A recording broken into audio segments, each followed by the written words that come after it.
What is going on, guys? Today I'm back with another video and we'll be going over how to spawn NPCs. So this right here is the NPC and we can do this two different ways. The first is getting a spawn egg. So this one right here, this is spawn NPC. And another way is to just spawn it directly. So if we want to spawn it directly, we can just do /summon NPC and we will spawn an NPC right on top of us. If we want to get it through the spawn egg, we can do /give @p and then spawn_egg and then 151. And in the chat, it will say that we gave one NPC spawn egg to us.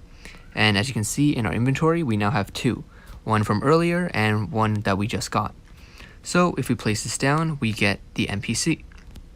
So these look very similar to villagers, but they're actually very different because they can't move and they can't trade. Instead, they have messages and they can also get commands. So if we open it up, we see that we can rename them. So for example, we can just change it to Steve and now their name tag becomes Steve. We can also edit dialogue. So for example, if we say hello, then they will be able to say hello once we go into survival mode. But in creative mode, we're just going to edit them. So now we can also change their appearance. There are a ton to choose from, and the last one makes them look like a robot. So if we go back to the first one, the default one, we can also go into advanced settings and add commands. So we just click add command and we can just do game mode creative @player.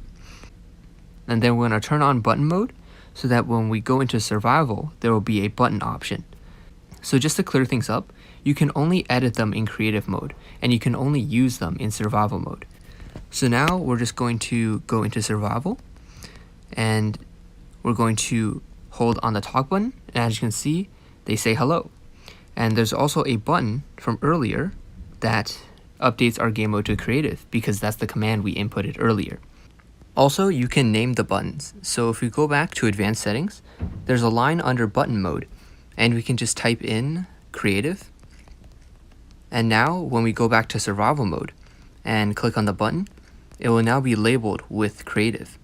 So if we click on talk and we click creative, as you can see, we now go into creative. So the names can be useful if you have multiple buttons and you want to remember what each one does.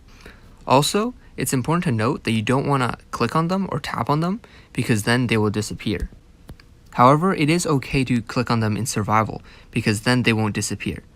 And the last thing I wanted to note is that NPCs are only available for Bedrock Edition and Education Edition, meaning that this won't work for Java Edition. But anyway, that's basically it for the NPC, how to get it and how to use it. So hope you guys enjoyed the video. If you did, feel free to subscribe and I will see you guys next time.